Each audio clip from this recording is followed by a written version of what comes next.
আজ থেকে ২০ বছর আগে বিএনপি সরকারের আমলে সাবেক মন্ত্রী সালাউদ্দিন আহমেদের যে এই জেডিটা নির্মাণ করেছিল এরপর থেকে কোনো উন্নয়নের কাজ হয় নাই।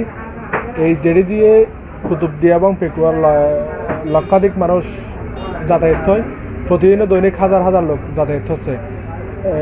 সেই হিসাবে কোনো উন্নয়ন কাজ হয় নাই এবং এই জেডিটা বর্তমানে খুব জরাজীর্ণ অবস্থায়, যে কোনো সময় একটা দুর্ঘটনা ঘটতে পারে।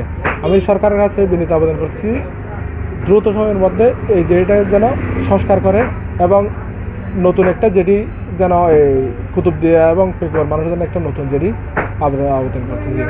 এবং প্রতি বছর 19 ফেব্রুয়ারি কুতুবদিয়া মালিক শহরের একটা বড় একটা ফাতিহা হয়। সেই ফাতিহাতে হাজার হাজার লক্ষাধিক মানুষ ওখানে যাতায়াত করে। সেই হিসাবে এটা খুব দ্রুত সময়ে যদি আগামী ফেব্রুয়ারির আগেই যদি এটা যদি একটু সংস্কার করে, তাহলে যে এটা একটু ঝুঁকিমুক্ত